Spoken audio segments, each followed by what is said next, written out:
আপনাদের কাছে বিশেষ নিবেদন রইল, শ্রী গৌরাঙ্গ মহাপ্রভু যিনি কলিযুগের ভগবান, যিনি কৃপা না করলে আপনার এখানে আসতে পারতেন না।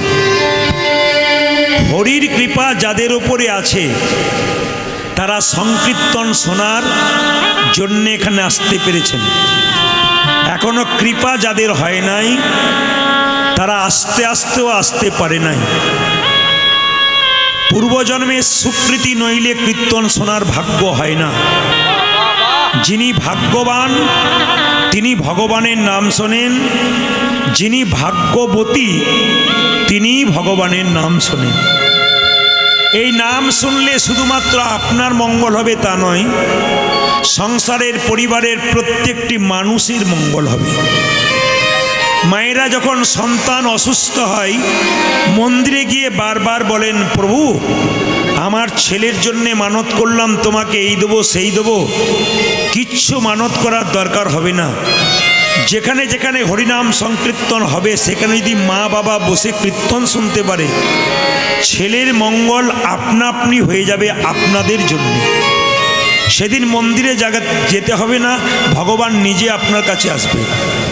মন্দিরে কটা আপেল দিলেন, কটা কলা দিলেন, ওই দিকে ভগবান তাকায় না। মন মনা মদ ভক্ত, মানে যিনি তার মনটা আমাকে দিতে পারলেন তিনিই লাভবান।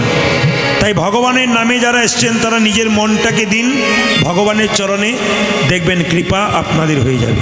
মাছি দু রকমের হয়, একটা মাছি নর্দমাতে বসে, একটা মাছি মিষ্টির দোকানে বসে। এই মনটা হলো মাছির মতো, কখনো দেখবেন নর্দমায় বসে, কখনো মিষ্টির দোকানে বসে। রামকৃষ্ণদেব বলল, তোর মন মাছিটাকে মিষ্টির দোকানে বসা। মিষ্টির দোকান কোনটা? যেখানে হরিকথা কৃষ্ণ কথা হয় সেই জায়গাটা মিষ্টির দোকান। আর যেখানে আপনি আন কথা কুকথা সংসারের মধ্যে খারাপ খারাপ কথা আলোচনা করবেন, ওটা হচ্ছে নর্দমার মতো জায়গা। যেখানে আন কথা করবেন, সংসারের মধ্যে কৃষ্ণ কথা বললে আবার সেই জায়গাটা একবারে শুধু মিষ্টির দোকান হয়ে যায়। তাই হরিনাম যারা শুনবেন তাদের মন মাছিটাকে গোবিন্দের চরণে বসান। রামকৃষ্ণদেব বললেন, আমাদের মনটা হচ্ছে স্প্রিং চেয়ারের মতো, একবার বসে গেলে বসে যায়, উঠে গেলে উঠে যায়। এই জন্য হরিনাম যতক্ষণ শুনবেন, যতগুলো কথা শুনবেন, আপনাদের জীবনে লাভ হবে। আমি যখন এখানে ঢুকলাম তখন দেখলাম একটা বাচ্চা ছেলে বাঁশের খুঁটিটাকে ধরে বনবন বনবন বনবন করে ঘুরছে, খুব বাচ্চা ছেলে। ওর মা তখন ছুটে গেল, এই এই কী করছিস, এদিকে পড়ে যাবি। ছেলেটা তবু ঘুরছে, কেন পড়ছে না বলুন তো? ওটা বাঁশের খুঁটিকে ধরে আছে তাই সে পড়ছে না। সংসার মাঝে যদি গুরু গোবিন্দকে কেউ ধরে থাকতে পারে, তার আর পড়ার ভয় নিতাই গৌর হরি বল বলে কারো থাকে। তবে আমাদের সংসারে সবচাইতে দুঃখের কি ব্যাপার বলুন তো, লজ্জার কি ব্যাপার বলুন তো? আমরা দেখবেন হরিনাম শোনার জন্য সময় খুঁজি, অনেক অনেক জায়গায় কীর্তন করতে যাই। কোনো কোনো ব্যক্তি বলেন, যদি রবিবার দিন কীর্তন হতো তাহলে আমি শুনতে যেতাম, কারণ রবিবার দিন আবার চাকরির ছুটি আছে, এক বাজারও আমাদের বন্ধ থাকে, প্রচুর লোক যেতে পারতো। দাদা, যদি রবিবার দিন হতো তাহলে আমরা ভিড় করতাম, আরও ভিড় বেড়ে যেত। আমি তাদেরকে একটা কথা বলি, যদি বুধবার দিন বিপদে পড়েন সেদিন ভগবানকে ডাকবেন, প্রভু দেখা দাও দেখা দাও দেখা দাও। ভগবান যদি বলে বুধবার তো তোর দিন নয়, তোর রবিবার দিন বটে, সেই রবিবার দিন যাব, তখন কি করবে? তা ভগবানকে ভজনের জন্য দিন আছে নাকি? দিন আছে না সময় আছে? মহাপ্রভু সুন্দর কথা বললেন, হরিনাম শুনবেন কখন? খাইতে শুইতে যথা তথা সব জায়গায় হরিনাম করা যায়। আপনি বলবেন বাথরুম ঘরে করা যায়, বলে হ্যাঁ করা যায়, যখন তখন করা যায়। তার প্রমাণ কি? মহাপ্রভু যখন একবার যাচ্ছিলেন নীলাচলে, তখন তার সঙ্গে ছোট্ট একটা বাচ্চা ছেলে 5 বছর বয়স, তার নাম গোপাল। তা মহাপ্রভু পায়খানায় বসছিলেন, জিভটাকে দাঁত দিয়ে চেপে ধরেছিলেন। তা হঠাৎ গোপাল জিজ্ঞেস করলো, ঠাকুর তুমি যখন পায়খানায় বসছিলে জিভটাকে দাঁত দিয়ে চেপে ধরলে কেন? তখন সঙ্গে সঙ্গে মহাপ্রভু বলেছিল, গোপাল তুই বুঝবি না। বলে আমি বুঝবো না মানে? আমি তোমার সঙ্গে যাচ্ছি, তোমাকে বোঝাতে হবে। তুমি কেন দাঁত দিয়ে জিভটাকে চেপে ধরলে? মহাপ্রভু বলল, ওই সময় হরিনাম করলে পাপ হয়ে যাবে, তাই করলাম না। সঙ্গে সঙ্গে গোপাল বলল, প্রভু তুমি আমাকে বুঝিয়েছিলে যে ভগবান শ্রীকৃষ্ণ কুরুক্ষেত্রের যুদ্ধে বলেছে, কি বলেছে, যে যদি কেউ মৃত্যুকালে আমাকে স্মরণ করতে পারে তার বৈকুণ্ঠ প্রাপ্তি হয়, আমার চরণ লাভ করতে পারে। আচ্ছা প্রভু, কোনো মানুষ যদি বাথরুমে যায়, বেরোতে না পারে, মৃত্যুর সঙ্গে লড়াই করে, সে কি হরিনাম করতে পারবে না? সঙ্গে সঙ্গে মহাপ্রভু বলল, গোপাল, যার কাছ থেকে কোনো শিক্ষা পাওয়া যায় সে গুরু। আজ থেকে তুই হলি আমার গোপাল গুরু। এই জন্য আপনাদের কাছে নিবেদন রইল, এক মনে একভাবে ভগবানের নাম শুনবেন, নাম করবেন। একের পেছনে শূন্য দিলে কত হয়? 10। তার পেছনে শূন্য দিলে কত হয়? 100। তার পেছনে শূন্য দিলে কত হয় মায়েরা? 1000। তার পেছনে শূন্য দিলে কত হয়? 10,000। তার পেছনে শূন্য দিলে কত হয়? লক্ষ্য আমাদের, তাকান, লক্ষ্য আমাদের এক, কার কাছে? গোবিন্দের চরণে। যদি শূন্য দিয়ে গেলেন, এক দিলেন না, তাহলে শূন্যগুলোর কোনো দাম থাকবে না। আমরা হলাম এক, আমরা হলাম শূন্য, আর গোবিন্দ হলো এক। এই শূন্য দেহে যদি গোবিন্দ না আনতে পারেন, আপনার জীবনটা চিরকাল শূন্যই হয়ে যাবে। গোবিন্দ চরণ। তবে বলে রাখি, আপনাদের লক্ষ্য এক কেমন না, একদিন এদিকে থাকে, একদিন নিত্যানন্দ প্রভু রাস্তা দিয়ে পেরিয়ে যাচ্ছেন, একটা ছেলে মাছ ধরছে পুকুর ঘাটে, ছিপ ফেলেছে, সাদা মতো যেটা ডোবা ওঠা করে মাছ মানে টোপটা খেলে, ওটার নাম আপনারা কি বলেন? ফাতা বলেন, তাই তো? তো সেই ফাতাটার দিকে লোকটা তাকিয়ে আছে, কখন ডুববে কখন নড়াচ্ছে। পেছন দিকে বিয়ে পেরিয়ে যাচ্ছে, বাজনা বাজছে, সানাই বাজছে, ঢোল বাজছে, কিন্তু ছেলেটি কি করেছে? ওই ফাতনাটার দিকে তাকিয়ে আছে, কেন? কখন ডুববে বলে। নিত্যানন্দ তার কাছে গিয়ে বলল, এই যে ভাই, তুমি আজ থেকে আমার গুরু। বলে কেন? না, তোমার কাছ থেকে শিখতে পেলাম, পেছন দিকে বাজনা যাচ্ছে, বিয়ে যাচ্ছে, সেই দিকে তুমি তাকাওনি, তুমি ফাতার দিকে তাকিয়েছো। তার মানে বুঝলাম, কোনো কাজ করতে গেলে যদি কেউ এক লক্ষ্যে করতে পারে, তবে সে কাজে সে নিতাই গৌর হরি বল বলে। তাই মহাপ্রভু আজকে নবদ্বীপের পথ দিয়ে যাচ্ছেন, প্রত্যেকটা জীবকে হরিনাম দিতে হতে। একটা কথা আপনাদের বলে যায় মায়েরা, এ জগতে সত্য হরিনাম, বাকি সব মিথ্যা। মিথ্যা কেন আপনাদের বলে দিই। আজকে আপনার বাঁকুড়াতে জন্ম হয়েছে, ছেলে মেয়ে পেয়েছেন, সংসার পেয়েছেন, স্বামী পেয়েছেন। আপনার এখানে মৃত্যু হবে, আপনার বীরভূমে জন্ম হবে, ওখানে ছেলে মেয়ে সংসার স্বামী আলাদা পাবেন। ওখানে মৃত্যু হবে, আপনার জন্ম হবে পুরুলিয়াতে, ওখানে আলাদা ছেলে মেয়ে সংসার স্বামী পাবেন। ওখানে মৃত্যু হবে, আপনার জন্ম হবে উত্তর 24 পরগনাতে, ওখানে ছেলে মেয়ে সংসার স্বামী আলাদা পাবেন। বলুন তো, ভগবান কি আলাদা পাবেন? যতবার জন্ম নেবেন, আত্মীয় স্বজন পুত্র পরিজন সবাইকে পাবেন, আলাদা আলাদা, ভগবান এক পাবেন। মহাপ্রভু মাকে বলেছিল, মা, এ জগতে সত্য হরিনাম, বাকি সব মিথ্যা। এটা পঞ্চপাণ্ডব নিচে, এদিকে পঞ্চপাণ্ডব নিচে বসে আছে, কৃষ্ণ জিজ্ঞেস করছে, আপনাদের মুখগুলো শুকনো কেন? কিছু হয়েছে নাকি? একবারে না না, শুকনো শুকনো লাগছে খুব। আজ তো একাদশী নয়। না না, আপনাদের বলি নাই, কৃষ্ণ বলছে পঞ্চপাণ্ডবকে, আপনারা ভয় খেয়ে যাবেন। কৃষ্ণ বলছে পঞ্চপাণ্ডবকে, এই যে তোমাদের মুখটা শুকনো লাগছে কেন? শুনতে পাচ্ছেন তো সব? মুখটা শুকনো কেন? সঙ্গে সঙ্গে কৃষ্ণকে পঞ্চপাণ্ডবের দাদা যুধিষ্ঠির বলে উঠল, আমার একটা প্রশ্ন ছিল, কি? কলিযুগের মানুষ কেমন হবে? ভীমকে বলল, তোমার কোনো প্রশ্ন আছে? বলে, আমার একটা প্রশ্ন আছে, কি? কলিযুগের সাধুগুলো কেমন হবে? সঙ্গে সঙ্গে অর্জুনকে বলল, তোমার প্রশ্ন আছে? আমার প্রশ্ন আছে, কলিযুগের বাবা মা ছেলেগুলোর সঙ্গে কেমন আচরণ করবে? আচ্ছা, এই যে নকুল, তোমার কোনো প্রশ্ন আছে? কলিযুগের ধর্ম কেমন হবে? মানুষ ধর্ম কেমন আচরণ করবে? সহদেবকে বলল, তোমার প্রশ্ন আছে? বলে, আমার একটা প্রশ্ন আছে। কি প্রশ্ন?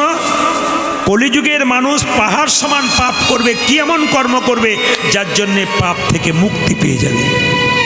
কৃষ্ণ বলল, এক কাজ করো, এই যে পঞ্চপাণ্ডব কাল সকালবেলায় বলরামপুর থেকে 5 দিকে 5 জন চলে যাও, যে যা দেখতে পাবে আমাকে এসে উত্তর দেবে, আমি পরের দিন তোমাদের বলে দেবো। তোমায়েরা রাজা যুধিষ্ঠির গেলেন এই ডান দিকে, পূর্ব দিক দিয়ে গেলেন, হঠাৎ দেখতে পেলেন হাতি। 5 দিকে 5 জন চলে যাও, যে যা দেখতে পাবে আমাকে এসে উত্তর দেবে, আমি পরের দিন তোমাদের বলে দেবো। তোমায়েরা রাজা যুধিষ্ঠির গেলেন এই ডান দিকে, পূর্ব দিক দিয়ে গেলেন, হঠাৎ দেখতে পেলেন হাতি। না না, কাল রাতে হাতি এসেছিল এখানে, খবর আমার কাছে আছে, কারণ আমি তো বেলিয়াতোর লজে আছি, আমি খবর পেয়ে গেছি, আজও কিন্তু আসবে। তো বলে রাখি মায়েরা, হঠাৎ দেখতে পেল হাতির সব কিছু ভালো, কিন্তু এক জায়গায় গন্ডগোল, হাতির সব আছে, সুর দুটো, মুখ দুটো। তা হাতির দুটো মুখ কেন? যুধিষ্ঠির মহারাজ চমকে গেল, কৃষ্ণকে জিজ্ঞেস করবে। ভীম গিয়ে দেখতে পেল একটা নর্দমার মধ্যে একটা ময়না পাখি বসে আছে, চারিদিকে হরিনাম লেখা শরীরে, কিন্তু মলমূত্র খাচ্ছে, নোংরা খাবার খাচ্ছে। কিছু মনে করবেন না, যারা কৃষ্ণ ভক্ত হয়, তিলকমালা থাকে, তারা কি পকোড়ির দোকানে পকোড়া খাই? জোরে বলুন। খাই? চা খাই? খাই না। তাহলে অখাদ্য কুখাদ্য খাই না কারা? কৃষ্ণ ভক্ত যারা। কিন্তু লক্ষ্য করা গেল একটি ময়না পাখি, তার গায়ে হরে কৃষ্ণ নাম লেখা, নর্দমাতে মলমূত্র খাচ্ছে কেন? অর্জুন আবার দেখলো, চমকে গেল। ও দেখতে পেল একটা গাভী বাছুর প্রসব করলো, বাছুরের গাটা চাটতে চাটতে বাছুরটা মরেই গেল। নকুল দেখলো 6টা গর্ত, 4টা গর্ত ফাঁকা, দুটোতে জল। তা কেন? একই জায়গায় 6টা গর্ত, 4টা গর্ততে জল নেই, দুটো গর্ততে জল আছে কেন? সহদেব দেখতে পেল একটা বিরাট বড় পাহাড় থেকে একটা বিরাট বড় পাথর গড় গড় করে নিচে পড়ছে, এত স্পিডে পড়ছে, হঠাৎ একটা ঘাসের ডগায় আটকে গেল। এত জোরে পড়ছে মনে হচ্ছে যেন গাছ ভেঙে দেবে, বাড়ি ভেঙে দেবে, একটা ঘাসের ডগায় আটকে গেল। চলো কৃষ্ণকে প্রশ্ন করি। মায়েরা সবাই লক্ষ্য করুন, 5 ভাই মিলে কৃষ্ণ নাম করতে করতে চলেছে কোথায়? কৃষ্ণের কাছে উত্তরগুলো জানবার জন্যে। আমি একটু আগে জিজ্ঞেস করব কোন ভাই কি কি দেখেছে, পরে জিজ্ঞেস করব, মাথায় রাখুন। যাচ্ছে কিভাবে যাচ্ছে? না, ওই 5 ভাই মিলে যাচ্ছে। কিভাবে যাচ্ছে? কথা চলিতে আর কথা বলিতে, কৃষ্ণ নাম গাইতে গাইতে যাচ্ছে। কিভাবে যাচ্ছে মায়েরা? পথ চলিতে কথা বলিতে,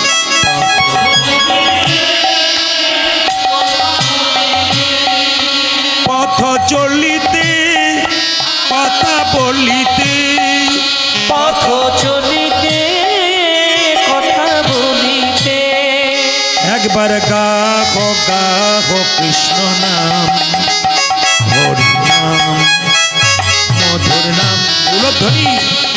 কৃষ্ণ সঙ্গে সঙ্গে বলল, কিছু দেখলে? যুধিষ্ঠির মহারাজ বলল, আমি দেখতে পেলাম একটা হাতি। মায়েরা, হাতির কটা সুর ছিল জোরে বলুন?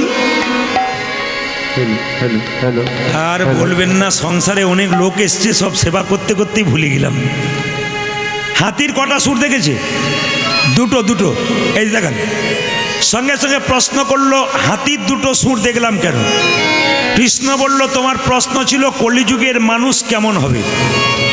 কৃষ্ণ বলল, ওটা হাতি নয়, ওটা কলিযুগের মানুষের দুটো করে মুখ থাকবে। আপনার তো সত্যযুগের মানুষ, আপনাদের অসুবিধা নেই, না কি বলছে? কলিযুগের মানুষের দুটো করে মুখ। অনেকে দেখছে আমার, তাহলে দুটো হয়ে গেল নাকি? কলিযুগের মানুষের দুটো মুখ কোথায় কোথায়? একটা ভেতরে, একটা বাইরে। প্রশ্ন করবেন কীরকম? রামবাবুর সঙ্গে শ্যামবাবুর দেখা হয়েছে। রামবাবু জিজ্ঞেস করছে, শ্যামবাবু কেমন আছেন? বলে, খুব ভালো আছি। আপনি কেমন আছেন? বলে, আমিও খুব ভালো আছি।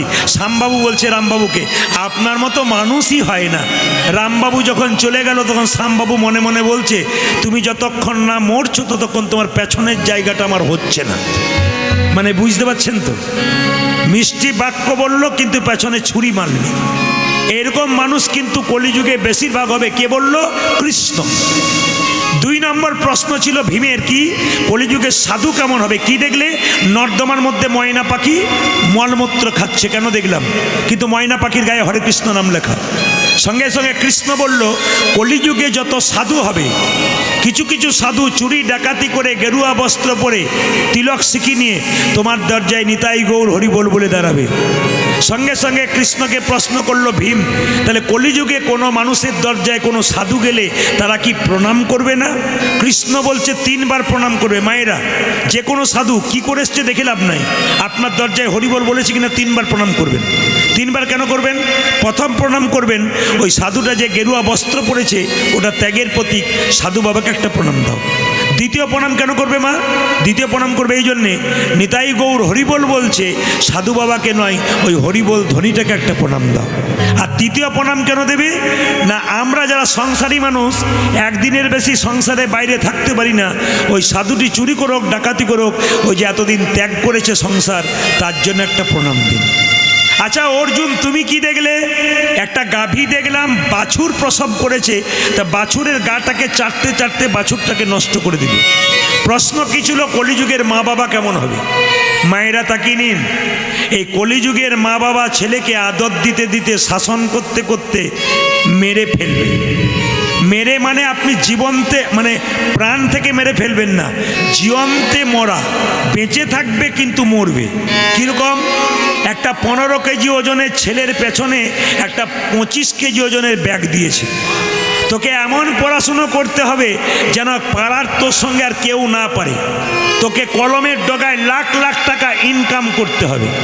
আমরা ছেলেকে এই শিক্ষা দিই, কিন্তু এই শিক্ষা দিই না বিদ্যাসাগরের রচনা পড়বি, রবীন্দ্রনাথের রচনা পড়বি, রবীন্দ্রনাথের মতো হবি, বিদ্যাসাগরের মতো হবি, এই আলোচনা আমরা করি না। কি করি? কলমের ডগায় লাখ লাখ টাকা রোজগার করতে হবে। আমরা আমাদের ছেলেগুলোকে জ্যান্ত মেরে দিচ্ছি। ছেলে পড়াশুনো করছে, চাকরি করছে, বাইরে বাড়ি ভাড়া নিয়ে থাকছে, মা বাবা এখানে না খেয়ে পড়ে আছে। এমন ছেলে জন্ম দেওয়ার কী দাম আছে, যে ছেলে আপনাকে শেষ জীবনে দেখতেই পারলো না? ওই কলমের ডগায় লাখ লাখ টাকা রোজগার করতে হবে এই বলাতে সে কিন্তু অমানুষ হয়ে গেছে, মানুষ হয় নাই, বিবেকহীন হয়ে গেছে। মা চিনল না, বাবা চিনল না, আত্মীয় চিনল না। তাছাড়া আরও প্রমাণ আছে। আমার পাশের বাড়িতে একটি মেয়ে, যার 26 বছর বয়স, 3 বছরের ছেলেকে বলছে, টিফিন বাক্সে খাবার দিলাম, নিয়ে যাবি, কাউকে দিবি না, নিজে খাবি, কাউকে দিবি না। যদি কাউকে দিয়েছিস তোর একদিন কি আমার একদিন, আমি কষ্ট করে রান্না করবা, তুই দিয়ে দিবি? ছেলে বলল, মা কথা দিলাম নিজে খাবো, কাউকে দেবো না। ছেলে বড় হলো, চাকরি পেল, বিয়ে করলো, নিজে খেলো, মা বাবাকেই দিল না। কেন? আপনি তো তৈরি করে দিচ্ছেন। জীবন্তে মরা। অর্জুনকে বলল, তোমার প্রশ্নের উত্তর হয়ে গেছে? বলছে হয়ে গেছে। আচ্ছা নকুল, তোমার কি প্রশ্ন ছিল? 6টা গর্ত, আমি দেখলাম 6টা গর্ত। মায়েরা বলুন, কটা গর্ততে জল আছে, কটাতে নাই? 4টে গর্ততে জল নাই, 2টোতে গর্ত আছে। প্রশ্ন ছিল কি? কলিযুগের ধর্ম কেমন হবে? বাঁশ থাকবে কিন্তু বাঁশরি থাকবে না। ভালো করে শুনবেন। আপনারা হাত তুলে বলুন তো, দুর্গা পূজা দেখতে যান বাইরে বড় বড় শহরে, প্যান্ডেল দেখতে যান না দুর্গা দেখতে যান? হাত তুলে বলুন, কি দেখতে যান আপনারা? শব্দ প্যান্ডেলের চ্যালেঞ্জ চলে, কে কত বড় প্যান্ডেল করতে পেরেছে। তাহলে কলিযুগের ধর্ম কেমন হবে? এই দিকে তাকান, 6টা গর্ত, 4টাতে জল নাই, 2টোতে আছে। ধর্ম থাকবে কিন্তু সামান্য আড়ম্বরতায় ভর্তি থাকবে। দেখবেন কোনো কোনো জায়গাতে দুর্গা পুজো করেছে, আবার থিম করেছে, শিব স্কুটি চালাচ্ছে, দুর্গা তার পেছনে হাত দিয়ে বসে আছে। না না, এটা আমাদের লজ্জা। অন্য ধর্মের মানুষ আমাদেরকে প্রশ্ন করে, আপনি তো লোককে খুব বোঝাচ্ছেন, কোন শাস্ত্রে লেখা আছে যে দুর্গা দেবী স্কুটির পেছনে বসে আছে আর শিবের পেছনে হাত দিয়ে চলছে? এটা আমাদের লজ্জা। ধর্ম থাকবে কিন্তু এইটুকু আড়ম্বরতা বেশি হবে। যেমন দেখবেন, বাবা কিছু মনে করবেন না, অনেকেই দেখেছেন, আপনাদের সব তো বিয়ে হয়েছে না, কি বলছেন? তো বিয়ের সময় দেখবেন মালা বদল হয় না? আপনাদের বলরামপুরে হয় নাই, অন্য জায়গায় হয়েছে। তো মালা বদল করবার সময় দেখবেন কাপড়টা ঢাকা দেওয়া হয়। মেয়েটি ছেলেটিকে যখন মালাটি পরাতে যায় তখন শুভ দৃষ্টি হয়। কেন? মেয়েটি ছেলের দিকে তাকাবে, ছেলেটি মেয়ের দিকে তাকাবে, ওটা শুভ দৃষ্টি। মেয়েটি যাই না ভালো চোখে স্বামীকে মালা পরাতে যাচ্ছে, পেছন থেকে একজন ক্যামেরাম্যান কি বলে, এই দিকে তাকান, এই দিকে। শুভ দৃষ্টিটা কার দিকে হলো? বলবেন আপনার, কার দিকে হলো? এই জন্য তো বিয়ের পরে আর তাকাই না, খালি এদিক আর না। আপনাদের এখানে নয়, অন্য জনের জন্য হয়। অনেক ছেলেরা এসে বলে, দাদা আর আমার দিকে তাকাই না, বলে ক্যামেরাম্যান ছিল, বলে হ্যাঁ, ওই জন্য গন্ডগোল হয়ে গেছে।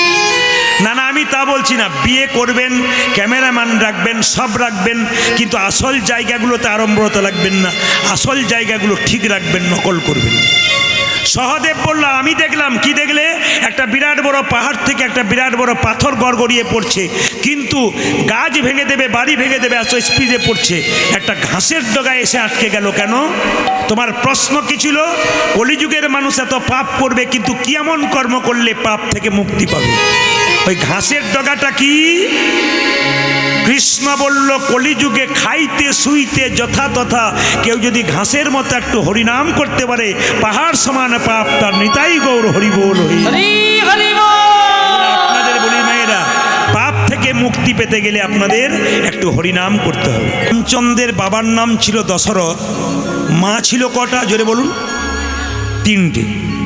জানেন কথায় কথায় 3টে, কিন্তু দশরথ রাজার স্ত্রী ছিল 750। 750 স্ত্রী ছিল রানী, 3টে ছিল প্রধান, কৌশল্যা, কৈকেয়ী, সুমিত্রা। আচ্ছা বলুন তো মায়েরা, একটু জোর করে বলবেন, খুশি হব। এই কৈকেয়ী, কৌশল্যা, কৈকেয়ী আর সুমিত্রার মধ্যে সবচাইতে ভালো চরিত্র কার? কৌশল্যা, কৈকেয়ী না সুমিত্রা? জোরে বলবেন। কৌশল্যা। বেশ, তাই সবচাইতে খারাপ মনে হয় কাকে? মোটামুটি কৈকেয়ীকে। কিন্তু পৃথিবীর ইতিহাসে কৈকেয়ীর মতো স্বামী ভক্তি খুব কম আছে। দেখে নিন আপনারা, মন দিয়ে শুনবেন। কৈকেয়ীকে আপনারা খারাপ চোখে দেখেন, রামচন্দ্রকে 14 বছরে বনবাসে পাঠিয়েছে বলে। আসলে আমরা ভেতরে হাত দিয়ে দেখি নাই ব্যাপারটা কি আছে। যারা ভাবছেন যে কৈকেয়ী 14 বছরে যেন বনবাসে পাঠিয়েছে, না, কথাগুলো বুঝবার আছে। শীতের রাত্রিতে কষ্ট করে বসে আছেন, কান খুলে প্রেম সে শুনে নেবেন। রামচন্দ্রের বাবা দশরথের সঙ্গে যুদ্ধ হয়েছিল সম্বাসুরের। আঙুলের মধ্যে প্রচণ্ড জোর ঘা। কবিরাজ বলল, কেউ যদি চুষে চুষে পরিষ্কার করতে পারে, লালা দিয়ে চেটে চেটে, তবে ভালো হতে পারে। লক্ষ্য করুন মায়েরা, কৌশল্যার কাছে গেল, বলল সব করতে পারি, ওটা পারবো না। সুমিত্রার কাছে গেল, না, আমি তোমার সব কিছু করে দেবো, কিন্তু তোমার ওই ঘা আমি মুখে নিতে পারবো না। কৈকেয়ীর কাছে গেল, প্রথমেই রাজি, স্বামী ওটা তোমার কর্তব্য। স্বামীর অসুখ হলে স্ত্রীর কর্তব্য স্বামীকে দেখা। এসো, আমি তোমার আঙুল পরিষ্কার করে দেবো। এবার আপনারা কিছুক্ষণ পর বলবেন কে ভালো। কৈকেয়ী জিভ দিয়ে চেটে চেটে আস্তে আস্তে দশরথের ঘা ভালো করে দিল। দশরথ বলল, কৈকেয়ী তুমি যা করলে একজনও কেউ করে নাই, সবাই স্বার্থপরের মতো কথা বলেছে, তবে তুমি একটা সময়ে যা চাইবে আমি তোমায় দিয়ে দেবো। 2টো বর চেয়ে নি। কৈকেয়ী বলল, স্বামীকে সেবা করব, স্বামী পরমপতি পরমেশ্বর, আমার আবার বরের কি আছে? কি চাইবো? তুমি তো আমার সব, তবে যদি চাওয়ার দরকার হয় আমি সময় মতো চাইব। লক্ষ্য করুন মায়েরা, কোনোদিন কৈকেয়ী চাই নাই, চাইতেও চাই নাই। কিছু মনে করবেন না। এইদিকে তাকাবেন, এইদিকে তাকাবেন। যারা মোবাইল নিয়ে ঘোরাঘুরি করছেন তাদেরকে মোবাইল সম্বন্ধে বললে এখনই চুপ করে যাবেন। আমি এখনই একটু পরে বলে দেবো আপনাদের। শুনে রাখুন মায়েরা, যে যেখানে বসে আছেন, কৈকেয়ী যখন রামচন্দ্র রাজা হবে, দশরথ দেখলো আমার আর দরকার নাই, রামকে রাজা করতে হবে। আগামীকাল রাজা হবে। একটি মেয়ে কানের মধ্যে বিষ ঢাললো কৈকেয়ীর, কৈকেয়ী রাম রাজা হবে তো তোর এত আনন্দের কিসে? কৌশল্যা হবে রাজমাতা, তুই হবি ভিখারিনী। একটা কাজ কর, রাম রাজা হবার আগে কাল সকালবেলায় বলে দিবি 2টো বর পাওনা ছিল, এই সময় চেয়ে নে।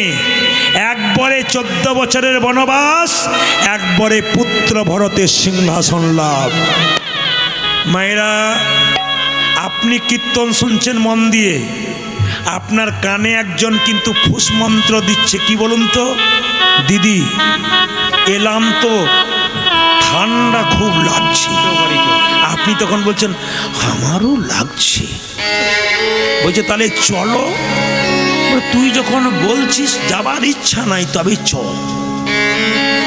বলুন তো মায়েরা, কৈকেয়ীর কানে যে বিষ-মন্ত্র দিল, মেয়েটার নাম কি? জোরে বলুন, মেয়েটার নাম কি? কুজি মন্থরা। আজকে আপনি কীর্তন শুনবেন, যদি আপনার কানে কানে কেউ বলে চ যাবি না, বুঝবেন ও মন ধরা এসেছে, ওর দিকে তাকাবেন না, তাহলে আপনার সর্বনাশ হয়ে যাবে। কানের মধ্যে যদি কেউ এই জগতে কেউ বিষ খেলে তাকে হসপিটালে ভর্তি করলে বেঁচে যেতেও পারে, কিন্তু যদি কেউ কানের মধ্যে একবার বিষ দেয় সংসারটা গোটাটাই নষ্ট হয়ে যায়। আমি আপনাদের কাছে একটা নিবেদন রাখলাম, কানের মধ্যে অমৃত নেবেন, বিষ নেবেন না। আমি প্রমাণ দিয়ে দিই, আপনি সংসারটা ভালো চালাচ্ছেন, আপনার নাম আছে বাড়িতে পাড়াতে, আপনাকে জল আনতে গিয়ে একটি মেয়ে বলছে একা খাটবি কেন, তোর দেবরটা শুধুমাত্র বসে বসে খায়, তোর স্বামী খাটে, তোরও তো দরকার কি, সাইডই করে দি।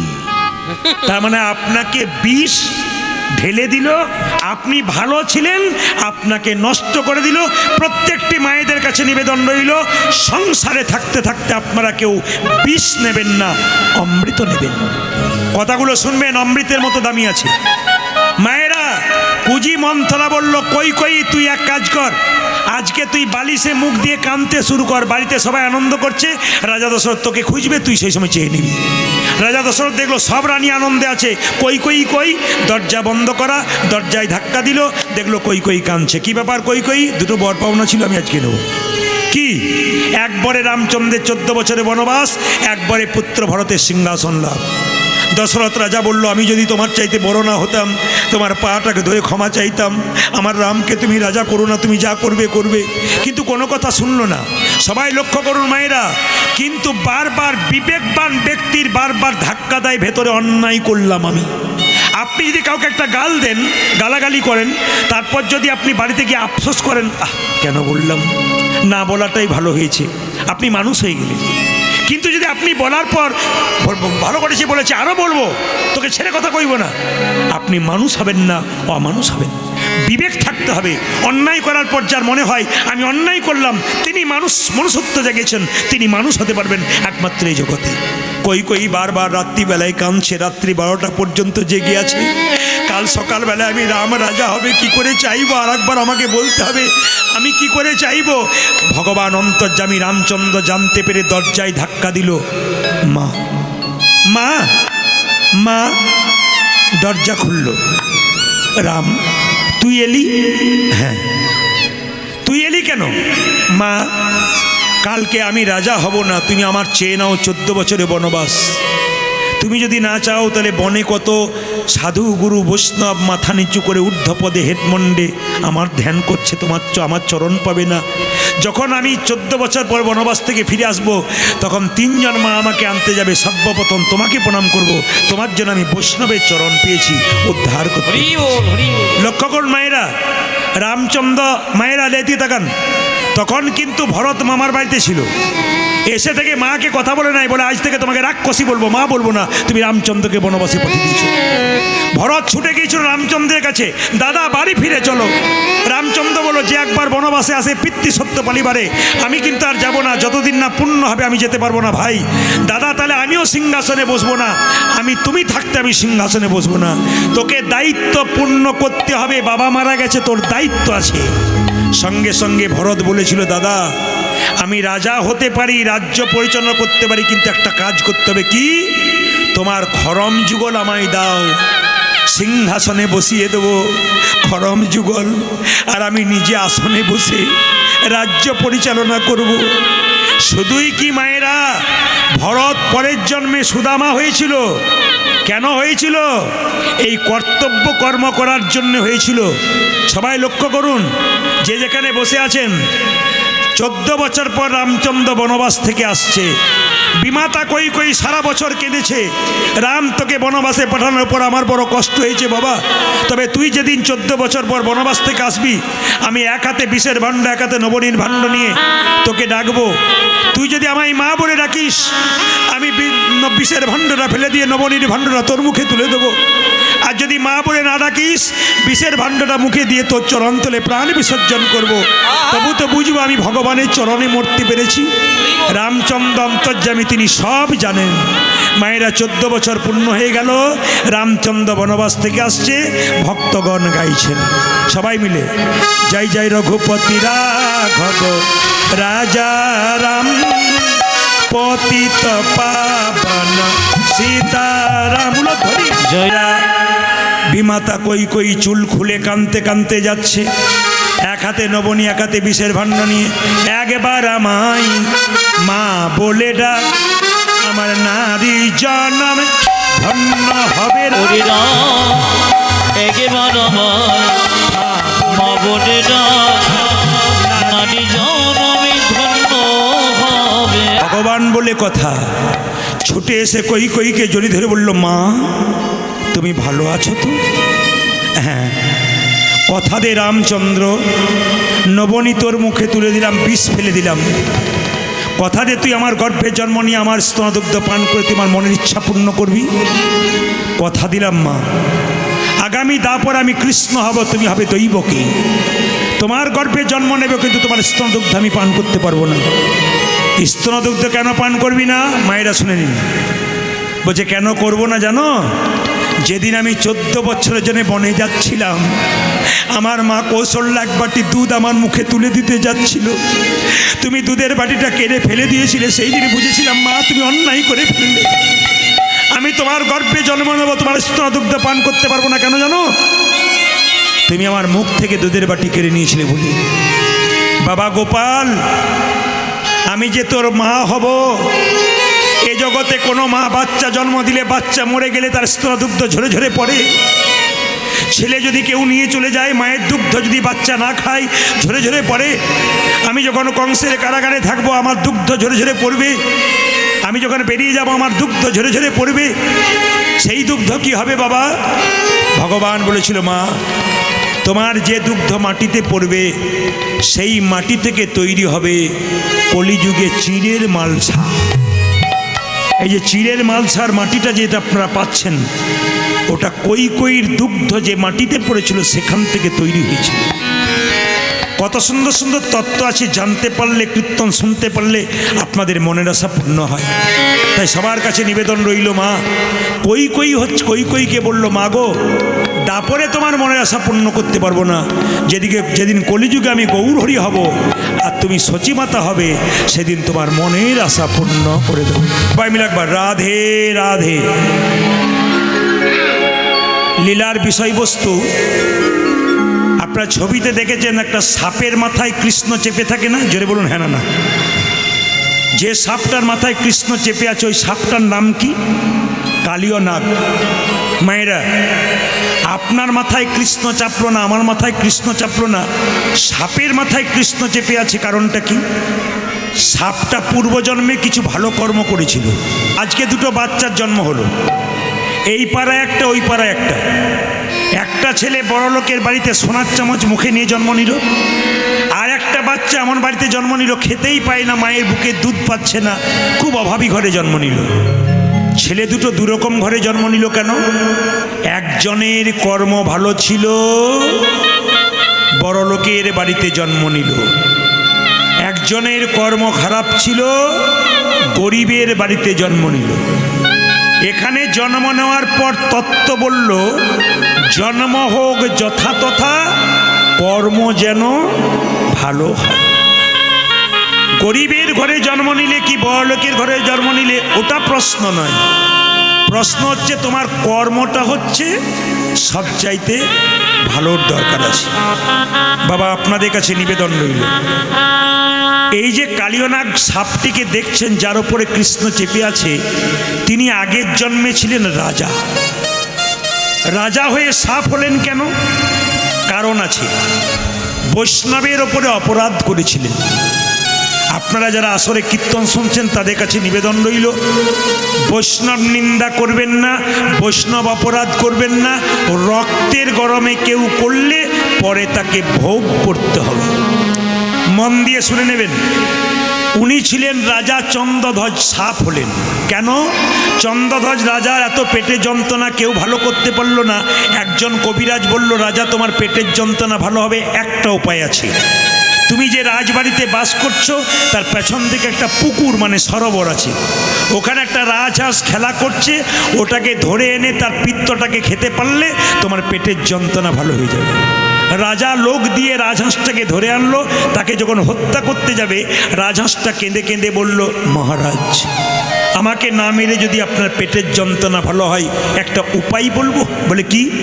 যে সরোবর থেকে, পুকুর থেকে আমাকে ধরে আনলে, সেই পুকুরের উত্তর দিকে একটা গাছের উপরে এক মুনি পা দুলিয়ে বসে আছে। তার চরণ ধোয়া জল তুমি পান করতে পারলে তোমার পেটের যন্ত্রণা ভালো হবে। মায়েরা, রাজা বলে কথা, আপনার আমার মতো নয়, সোনার পাত্র নিয়ে গেলেন। মুনিবর, তুমি তোমার ডান পাটায় গিয়ে দাও। দেখলো পুঁজ আর রক্ত, ছি, এই জল পান করতে পারবো না।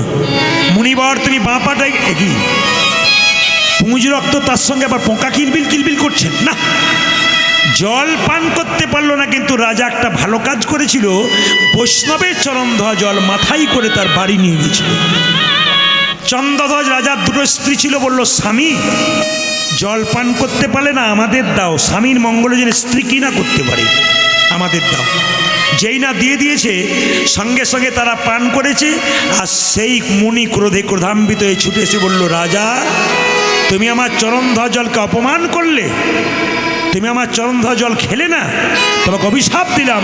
তুমি যেহেতু খল প্রবৃত্তি করলে, চালাকি করলে, তোমার সর্পকুলে জন্ম হোক, তোমার নাম হবে কালিয়নাগ। রাজা চন্দ্রধ্বজে কেঁদে কেঁদে বলে, হে মুনিবর, অভিশাপ যদি দিলে আমায়, সাপে কুলে জন্ম হোক, তবে আশীর্বাদ দাও, আশীর্বাদ দাও, যেন গোবিন্দের চরণ আমার মাথায় নিতে পারি। গোবিন্দের চরণ আরে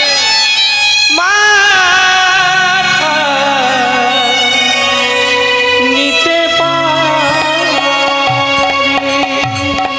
সেই মুনি তখন তাকে আশীর্বাদ দিলেন, অভিশাপ যেমন দিলাম সাপ কুলে জন্ম হোক, আশীর্বাদ দিলাম তুমি যেহেতু বৈষ্ণবের চরণ ধ্বজল মাথায় করে নিয়েছো, তোমার মাথাতে একদিন কৃষ্ণের নাচ হবে।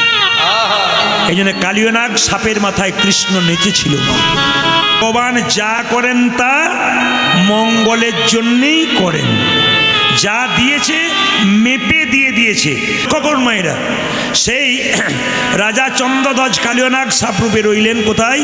বৃন্দাবনের কালীদর হ্রদে। সেখানে এমন বিষ ঢালতে শুরু করলেন, সেই পথ দিয়ে কোনো পশু পাখি পেরিয়ে গেলে বিষের জ্বালায় ছটফট ছটফট করতে করতে মরে। পদকর্তা বলল, দেখো দেখো, কালিন্দির এক দহি কালী না গো তাহে রহে। এদিকে এদিকে এদিকে একটা একটু শুনবেন। তাহলে কালিয়দহ হ্রদে কি হয়? কালিয়নাগ এমন বিষ ঢেলেছে, সেই পথ দিয়ে পশু পাখি কী করে? ছটফট ছটফট করতে মরে যায়। আচ্ছা বাবা, বৃন্দাবনে যারা বাস করে তারা মরবার আগে ভগবানকে ডেকে মরে।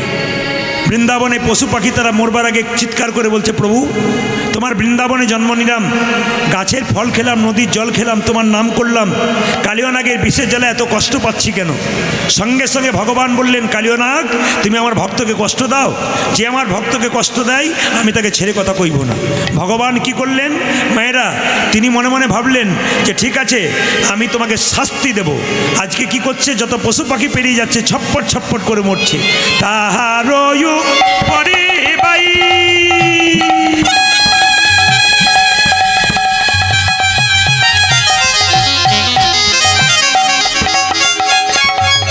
সবার কাছে নিবেদন রইল, ভগবান তো কষ্ট সহ্য করতে পারে না, এই দিকে তাকাবেন, কিন্তু যারা কষ্ট করবেন তারা কৃষ্ণ পাবেন। আজকে শীতের রাত্রিতে যারা কীর্তন শুনতে এলেন, ভগবান অন্তর্যামী, তিনি কিন্তু দেখছেন কে কেমন মন নিয়ে কীর্তন শুনছে। যদি আপনি যতই কষ্ট হোক কৃষ্ণকে ভজন করতে পারেন শীতের রাত্রিতে, ভগবান আপনার প্রতি কৃপা বর্ষণ করবে। আজকে কিন্তু পরীক্ষা হচ্ছে আপনারা যারা কীর্তন শুনছেন। এরা সংসারে থাকবেন, সংসার করবেন, কিন্তু মন থাকবে, জোরে বলুন কোথায়? মন থাকবে কোথায়? সিনেমা হলে, টিভি সিরিয়ালে। অনেকে হ্যাঁ বলছে, এই যে দেখেন কি বললাম, মন থাকবে কোথায়? গোবিন্দের চরণে। এদিকে দেখাবেন। আপনারা কচ্ছপ দেখেছেন? কচ্ছপ, এদিকে কচ্ছপ দেখেছেন? কচ্ছপ কিন্তু জলে ঘুরে বেড়ায়, ডিম পারে পাহাড়ে, কিন্তু কচ্ছপ দেখবেন জলে, ডিম এক জায়গায়, কচ্ছপ এক জায়গায়। তো কচ্ছপ চুপচাপ ধ্যান করে জলের মধ্যে বসে থাকে। কি ধ্যান করে বলুন তো? যতই জলে ঘোরে মন কিন্তু সেই পাহাড়ে ডিমগুলোর দিকেই তার মন থাকে। আপনি সংসারের সমস্ত কর্তব্য কর্ম করবেন, কিন্তু মন রাখবেন কোথায়? গোবিন্দের চরণে। আপনাদের বলে যাই, মন দিয়ে শুনবেন, আপনাদের বলরামপুর এখন আর কেউ গরিব নাই। গরিবের মেয়েরা আগে বড়লোকের বাড়িতে কাজ করতে যেত আমাদের দিকে। তো গরিবের মেয়েটি একটা 3 বছরের বাচ্চা, তাকে ধুলোতে রেখে দিয়ে বড়লোকের বাড়িতে সারাদিন কাজ করতে যেত। বলে, বাবা তুই খেলা কর, তোকে পেট ভরে খাইয়ে দিলাম, বিকালে এসে খাওয়াবো। তো 3 বছরের ছেলেটাকে ধুলোতে ফেলে দিয়ে বড়লোকের বাড়িতে গেল কাজ করতে। বড়লোকের বাড়িতে 3 বছরের ছেলেটাকে কি করলো? তেল মাখালো, সাবান মাখালো, স্নান করালো, কাপড় পরালো, খাওয়ালো। যতই বড়লোকের 3 বছরের ছেলেকে খাওয়াক আর স্নান করাক আর তেল মাখাক, মন কিন্তু তার ধুলোতে পড়া ছেলেটার দিকেই থেকে যাবে। আপনাদের কাছে নিবেদন রইল, যে যেখানে কীর্তন শুনছেন, সংসারের সমস্ত কর্তব্য কর্ম করবেন, আসল জায়গায় কিন্তু মনটা রাখবেন, নইলে কিন্তু আপনাকে ঠকতে হবে। ও মায়েরা, আগেকার দিনে এক একটা মায়ের 5টা 7টা 10টা করে ছেলে হতো। জোরে বলুন হ্যাঁ না না হতো তো? কিছু মনে করবেন না, 4-5টা ছেলের মা সামলাতো কি করে? এখন একটা বাচ্চা সামলাতে গিয়ে মায়েদের কি হয়? অবস্থা খারাপ। কিন্তু আগেকার মায়েরা একসঙ্গে 4টা বাচ্চাকে সামলাতো কীরকমে? একটা বাচ্চাকে খেলনা দিত, একটাকে মিষ্টি দিত, হ্যাঁ, একটাকে পুতুল দিয়ে দিত, একটাকে ও সামনে রাখতো। লক্ষ্য করুন, নিজের মা কাজ করে নিত ফাঁকে ফাঁকে। ওই ছেলেগুলোর মধ্যে যে ছেলে একবার মা বলে কাঁদতো, মা কিন্তু তাকেই কোলে টেনে নিত। ও মায়েরা, ভগবান আমাদের সংসারে পাঠিয়েছে, কাউকে সুন্দর স্ত্রী দিয়েছে, কাউকে বাড়ি দিয়েছে, গাড়ি দিয়েছে, টাকা দিয়েছে, এই সবের মধ্যে ভুলিয়ে রেখেছে। এর মধ্যে থেকে যে একবার হা কৃষ্ণ প্রাণ গোবিন্দ বলে ডাকতে পারবে, একমাত্র ভগবান তাকেই কাছে পেয়ে। এই জন্য আপনাদের কাছে নিবেদন রইল, আপনাদের কাছে নিবেদন রইল, মায়েরা মন দিয়ে শুনবেন। কীর্তন শুনতে হয় মন দিয়ে। আজকে ঠান্ডা 365 দিনের মধ্যে প্রত্যেকটা দিন আপনি ঘুমাচ্ছেন, একটা দিন ভগবানের নামে এসছেন, ভগবান পরীক্ষা করছে। 365 দিন তুই কর্ম করলি, খেলি আর ঘুমালি, একটা দিন আমার নাম হলো, সেখানে যেতে পারলি না, কষ্ট হলো। আর যেদিন বিপদে পড়বেন সেদিন ভগবানকে ডাকবেন, ভগবান সাড়া দেবেন কেন? ব্যাংকে টাকা জমা দেবেন তবে তো সুদ নেবেন, আর ব্যাংকে টাকা জমা দেবেন না তো সুদ নেবেন কি করে? ভগবানকে আগে থেকে ডেকে অভ্যাস থাকবে, তবে তো সে ডাকে সাড়া দেবে। আমি প্রদীপ পাল, আপনার সঙ্গে আমার ভালো পরিচয় থাকলে রাত্রি 12টায় বিপদ এলে আমি আপনাকে টাকা দেব, কিন্তু আমার সঙ্গে আপনি সম্পর্ক রাখবেন না। বিপদের দিনই হঠাৎ দরজায় ধাক্কা দেবেন, টাকা দাও বলে, আমি চিনি না, আমি দেবো কি করে? আগে সম্বন্ধবোধ তৈরি করতে হবে। ভগবানকে কেউ ছেলে রূপে ভালোবাসতে পারে, কেউ বন্ধু রূপে ভালোবাসতে পারে, কেউ স্বামী রূপে ভালোবাসতে পারে, যে যেমন ভালোবাসতে পারে। সম্বন্ধ রাখবেন, ভগবান কৃপা করবে। আপনার দরজায় গিয়ে কেউ যদি বলে, শুনছো কে আছো, এক গ্লাস জল দাও তো, তৃষ্ণা পেয়েছে, কিন্তু সেই ছেলেটি গিয়ে যদি বলে, কাকিমা আমাকে এক গ্লাস জল দাও তো, তখন আপনার প্রেম আরও বেড়ে যাবে। আরে ছেলেটা আমাকে কাকিমা বলেছে, আমি তাকে জল খাইয়ে দিই। সেরকম ভগবানের সঙ্গে সম্বন্ধ তৈরি করলে ভগবান তাড়াতাড়ি আপনাকে কৃপা করে দেবে। তাই সবাই লক্ষ্য করুন মায়েরা, ভগবান শ্রীকৃষ্ণ বলছে, মা আমাকে সাজিয়ে দাও। কিভাবে? অলকা তিলকা ভালে বনমালা দে মা বলে,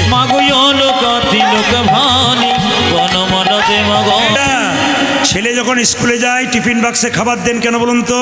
ছেলে যাতে মুখ শুকিয়ে না যায়।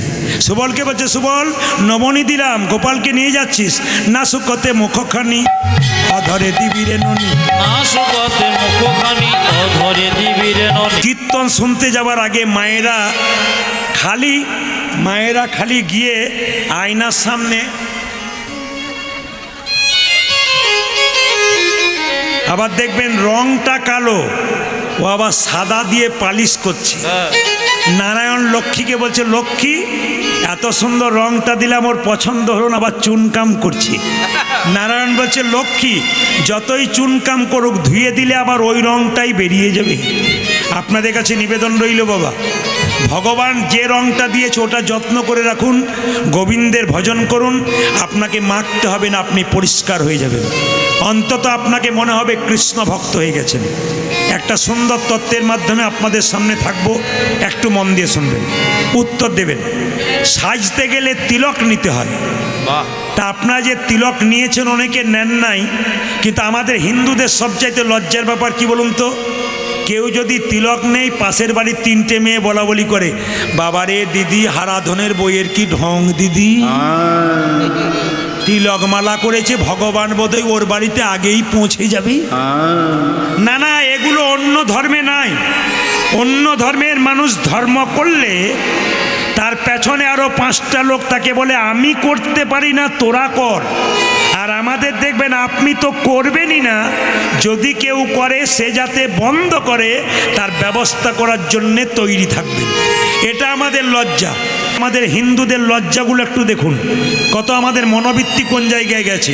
তাকাবেন, মুরগির মাংসের দোকান খুলেছে, দরজায় লিখেছে শ্রীকৃষ্ণ ব্রয়লার সেন্টার, আবার লিখে রেখেছে কাটা 230 গোটা 110। মানে আমরা কোন জায়গায়, এইদিকে আমরা কোন জায়গায় পৌঁছাচ্ছি চিন্তা করে দেখুন। আবার দেখবেন মায়েরা, জুতোর দোকান খুলেছে, আপনাদের বেলিয়াতরে নেই, অন্য জায়গায় বললাম, জুতোর দোকান, চটির দোকান খুলেছে, আবার দেখবেন লিখেছে চৈতন্য শু হাউস। মানে জুতোটা ভেতরে ওপরে চৈতন্যের নাম লেখা, বেটা চৈতন্যই হলো না যে আমি কোন জায়গায় পৌঁছাচ্ছি। এগুলো আমাদের লজ্জা। ধূপকাঠি তৈরি করছে যারা, ধূপকাঠির প্যাকেটে কৃষ্ণের ছবি দিচ্ছে, রাধার ছবি দিচ্ছে। আপনি রাধা কৃষ্ণকে খুব আনন্দ করে বাড়িতে পুজো করছেন, যখন ধূপকাঠি শেষ হয়ে যাচ্ছে তখন আপনি সেই ধূপকাঠির প্যাকেটটাকে কোথায় ফেলে দিচ্ছেন? কোথায়? নর্দমার মধ্যে। একদিকে রাধাকৃষ্ণকে ভালোবাসছেন, একদিকে রাধাকৃষ্ণকে অবজ্ঞা করছেন।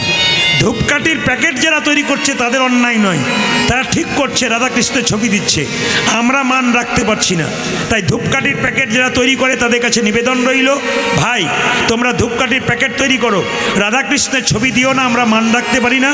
কারণ ওর মধ্যে ফুলের ছবি দেবে, পশুর ছবি দেবে, পাখির ছবি দেবে, কিন্তু রাধাকৃষ্ণের ছবি তোমরা দিও না। কিন্তু লক্ষ্য করবেন, আপনারা দেখবেন বিয়ে বাড়িতে যাবেন, মেনু বিয়ে, ছেলে চমকে গেছে ভয়, বলছে বিয়ে বাড়িতে যাবেন, মেনু চার্ট দেয় না, কি দেয়? কি ডিজাইনের চার্ট, ওপরে লেখে রাধা বল্লভী, আর নিচে আবার চিকেন কাটলেট, মটন কাটলেট। মানে রাধাকে কেমন অপমান করতে হয় আমরা ছাড়া অন্য কেউ আর জানি না। রাধা বল্লভী নামটা না দিলেও নাম দিয়েছে, ও কিন্তু নিরামিষ করো, তার নিচে আবার লিখেছ চিকেন কাটলেট, মটন কাটলেট। আমরা কোন জায়গায় পৌঁছাচ্ছি আপনারা বিচার করবেন। সতী নারী কাকে বলে? দাদা ভাইরা শুনবেন, সকালবেলায় ঘুম থেকে উঠে যে স্বামীর পা ছুঁয়ে প্রণাম করে তারা হয় সতী নারী। আপনারা যারা মায়েরা কীর্তন শুনতে এসছেন, কে কে সকালবেলায় স্বামীকে প্রণাম করেন? হাত তুলুন। এতক্ষণে দাদারা মনে মনে ভাবছে এতদিন পরে আপনি আমাদের হয়ে বললেন, কেউ বলে না।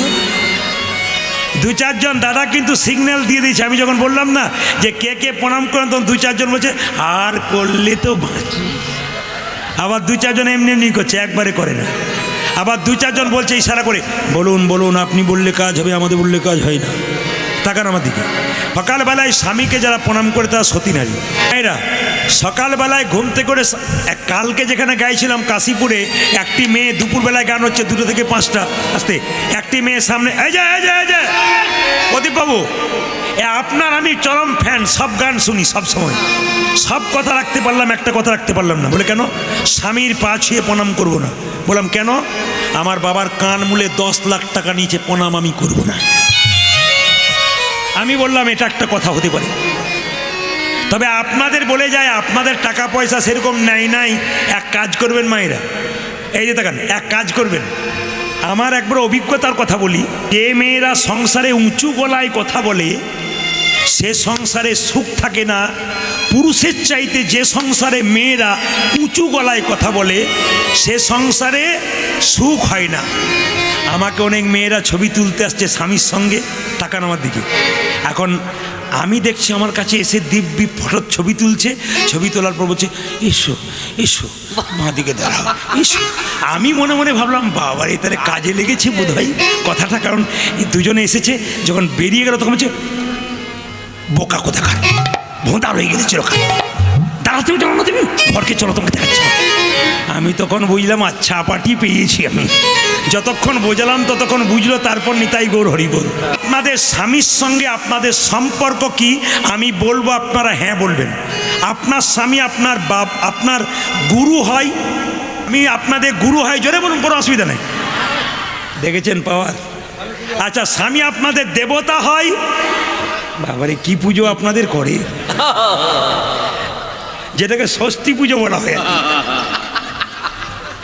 এই দিয়ে তাকাবেন, স্বামী আপনার হাত দেখবেন, হ্যাঁ হু বলবে না। স্বামী আপনার দেবতা হয়, যাক বলেছে। স্বামী আপনার রোগের ওষুধ হয়, আপনার স্বামী আপনার বাবা হয়। এইবার মায়েরা কিন্তু মুখ টিপে টিপে আসছে, বাবা বলি কি করে। আপনার স্বামী আপনার ভাই হয়, ছেলে হয়। আপনার না বলছেন, কিন্তু যারা আমার কীর্তন শোনে তারা কিন্তু বলেছে। এইদিকে আমি বলবো না, শাস্ত্র বলছে আপনার স্বামী আপনার বাবা হয়, ছেলে হয়, ভাই হয়। কে বলছে? বিষ্ণুপ্রিয়াকে নিমাই বলছে সন্ন্যাস নেবার আগে, প্রিয়া তুমি বাপের বাড়ি চলে যাও। বিষ্ণুপ্রিয়া বলে স্বামী এটা কি বাপের বাড়ি নয়, তুমি আমার বাবা, তুমি আমার ছেলে, তুমি আমার ভাই, তুমি আমার সব। নিমাই বলল ওগো প্রিয়া, লোকে আমায় পণ্ডিত বলে, আমি জানি এটা তোমার শ্বশুর বাড়ি, বাপের এটা তোমার শ্বশুর বাড়ি, এটা বাপের বাড়ি কি করে হয়? আমি তোমার বাবা কি করে হলাম, ছেলে কি করে হলাম, ভাই কি করে হলাম, বুঝিয়ে দাও। সঙ্গে সঙ্গে বিষ্ণুপ্রিয়া বলছে তুমি যেমন পণ্ডিত, আমিও পণ্ডিতের মেয়ে, আমার বাবার নাম সনাতন মিশ্র, আমি তার কন্যা বিষ্ণুপ্রিয়া। আমি বাবার কাছ থেকে শুনেছি স্বামী কখন বাবা হয়। বলবো না, বাদ দিয়ে দেবো? বলেই যাই, অন্নদানে পিতা সম, রতিদানে পতি। অন্নদানে পিতা সম, রতিদানে পতি। মায়েরা যখন বিয়ে হয় না তখন অন্ন জোগাড় করে কে? স্বামী। কি প্রণাম জানাই আপনাদেরকে শীতের রাত্রিতে। আমি যখন বললাম যে যখন বিয়ে হয় না তখন জোগাড় করে অন্য স্বামী, তখন মায়ের বলছে হ্যাঁ কি ভক্তি ভরে। আপনি কি, আমি খালি টেস্ট করে করে দেখছি কেমন কেমন কীর্তন শুনছে। দু চারজন চমকে গেল, 2-4 জন হ্যাঁ। এইদিকে অন্নদানে পিতা সম, রতিদানে পতি। অন্নদানে পিতা সম, রতিদানে পতি।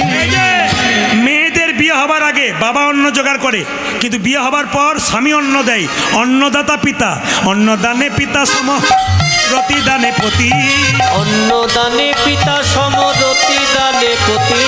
মায়েরা, ভগবান শ্রীকৃষ্ণ মাকে প্রণাম করে কালিয়ানাগকে দমন করবে বলে চলেছে কিভাবে? সুবল বলছে হ্যাঁ রে কানাই, আজকে যে দাদা বলাই জন্মদিন, তুই কোথায় চললি? বলছে শোনে রে সুবল, আমার মনের কথা, কালী দহ হয়েছে যথা। ওরে শোন রে সুবল, মনের কথা, কালী দহগে রয়েছে যথা। মায়েরা, ভগবান শ্রীকৃষ্ণ মাকে প্রণাম করলেন। এর থেকে আমরা কি শিক্ষা পেলাম? সংসারে বাবা মাকে প্রণাম করলে, আশীর্বাদ পেলে সংসারে বড় হওয়া যায়। সবচাইতে দুঃখের ব্যাপার, সবাইকে প্রণাম করতে পারি, বাবা মায়ের বেলায় আমরা করতে পারি না। যে যেখানে বসে আছেন মন দিয়ে শুনবেন। কালকে যেখানে গান ছিল অনুকূল ঠাকুরের আশ্রমে, তাকান, যিনি অনুকূল ঠাকুর তিনি মায়ের কাছে দীক্ষা নিয়েছিলেন। শুনলে চমকে যাবেন, তিনি বাবা মাকে হৃদয় মাঝে রেখেছিলেন। যত মহাপুরুষ পৃথিবীতে বড় হয়েছে সব কিন্তু বাবা মাকে হৃদয়ে রেখে বড় হয়েছে। বাবা মাকে যিনি সম্মান দিতে পেরেছেন তিনি বড় হয়েছেন। আর যদি সম্মান না দিয়ে কেউ বড় হয়েছেন, তবে ঝরে পড়ার টাইমটা তার খুব তাড়াতাড়ি হয়ে গেছে। এই জন্য আপনাদের কাছে নিবেদন রইল, মহাপ্রভু যখন গোষ্ঠে যেতেন, তখন গোষ্ঠে যাওয়ার পর মহাপ্রভু যখন খেলা করতেন, খেলা করতে ভক্তদের সঙ্গে আনন্দ করতেন, হরিনাম করতেন, বাড়ি যখন সন্ধ্যাবেলায় ফিরতেন সবসময় সচিমাতাকে প্রণাম করতেন। ঘর থেকে বেরোনোর সময়, ঘর থেকে ঢোকার সময় ভগবান হয়ে জগৎকে শিক্ষা দিলেন মাকে প্রণাম করতে হয়, বাবাকে প্রণাম করতে হয়, জীবন সুন্দর হয়। সবচাইতে লজ্জার ব্যাপার আমাদের ওই জায়গাতে আমরা দুর্বল হয়ে গেছি। তাই বারবার সবার কাছে বলবো, বাবা মায়ের আশীর্বাদ ছাড়া পৃথিবীতে বড় হবার কোনো কারণ নেই। প্রণাম আপনারা করছেন, কিছু মনে করবেন না, প্রণামের নিয়ম তো আপনাদের জানিয়ে দিয়েছি। ভগবানের মন্দিরে প্রণাম করবেন সবসময় ভগবানকে বাঁ দিকে রেখে, দেবদেবীকে ডান দিকে রেখে। সবাই শুনবেন, দেবদেবীকে ডান দিকে রেখে আর সাধুগুরু বৈষ্ণবকে সামনে, মা বাবাকে সামনে। প্রণামটা এরকম হলে ভালো হয়। কেন? এরকম করে প্রণাম করলে আপনার ডান হাতটা ওনার ডান পায়ে পড়বে, আপনার বাঁ হাতটা ওনার বাঁ পায়ে পড়বে। এই জন্য প্রণাম কিন্তু এমন হওয়া দরকার, আপনার ডান হাত ওনার ডান পায়ে পড়বে, আপনার বাঁ হাত ওনার বাঁ পায়ে পড়বে। এরকম প্রণাম করলে কি হয় মা? আপনার ডান হাতটা ওনার বাঁ পায়ে, বাঁ হাতটা ওনার ডান পায়ে পড়ে যায়। এই জন্য এরকম করে প্রণাম করবেন, বাঁ হাতটা নিচে, ডান হাতটা উপরে, দেখবেন প্রণাম ঠিক হবে। কৃষ্ণ এরকম করে দাঁড়িয়ে আছে, লোকে বলছে কৃষ্ণ তুমি বাঁকা, বলে আমি বাঁকা নয়, তোরা বোকা। বলে কেন? প্রণাম উল্টো করবি, তাই আমি উল্টে দিয়ে আগে থেকে বসে আছি। ভগবান এই জন্য মাঝে মাঝে পাটাকে বেঁকিয়ে দিয়ে বসে আছে। আপনাদের কাছে নিবেদন, মায়েরা কিন্তু মন্দিরে কোনোদিন যে কোনো জায়গাতে লম্বা হয়ে প্রণাম করতে পারবেন না। আপনার সাষ্টাঙ্গে প্রণাম করতে পারবেন না, পুরুষ মানুষ পারবে। তার অনেক কারণ আমি ব্যাখ্যা দিয়ে দিয়েছি, আপনারা শুনেছেন। তবে একটা তত্ত্বের কথা আপনাদের বলি, পায়ে কেন প্রণাম করব? মাথাতে করলে হয় না, পিঠে করলে হয় না, আমরা পায়ে কেন করব? শুনে নিন, আপনার পায়ে কেন প্রণাম করব? মায়ের পেটে যখন বাচ্চা থাকে 10 মাস 10 দিন, কিছু মনে করবেন না, আপনারাই বলুন, বাচ্চাটার মাথাটা নিচের দিকে থাকে না ওপর দিকে থাকে? জোরে বলবেন, যে ঘুমাচ্ছে সে বলুন। কোথায় থাকে? নিচের দিকে না ওপর দিকে? পা থাকে ওপর দিকে, মাথা থাকে নিচের দিকে। তাহলে ভগবান 7 মাস বয়সে আমাদের দেখা দেয়, ওই জন্য 7 মাস বয়সে আপনারা সাধ খাওয়াতে যান। এবার বলুন তো মায়েরা, কৃষ্ণের পাগুলো যদি ওপর দিকে, আমাদের পাগুলো যদি মায়ের পেটে ওপর দিকে আর মাথাটা নিচের দিকে, কৃষ্ণ যদি আসে বসবে কোথায়? কোথায় বসবে? পায়ের নিচে, পায়ে বসবে না মাথাতে বসবে? বসবে পায়ে। তার প্রমাণ কি? ভগবানের বসার জায়গায় পদ্মাসন, মানে পদ্মের মতো রং, সেই পদ্মের মধ্যে ভগবান বসেন। ছেলে কালো হোক আর পরিষ্কার হোক, পায়ের রংটা কেমন হয়? হলুদ রঙের না নীল রঙের? লাল। কেন? ভগবান পদ্মাসনে বসছিলেন, পায়ের মধ্যে বসছিলেন, পায়ের রংটা লাল হয়ে গেছে। ভগবান যেহেতু পায়ের মধ্যে বসেন, ওই জন্য আমরা পায়েতেই প্রণাম করি।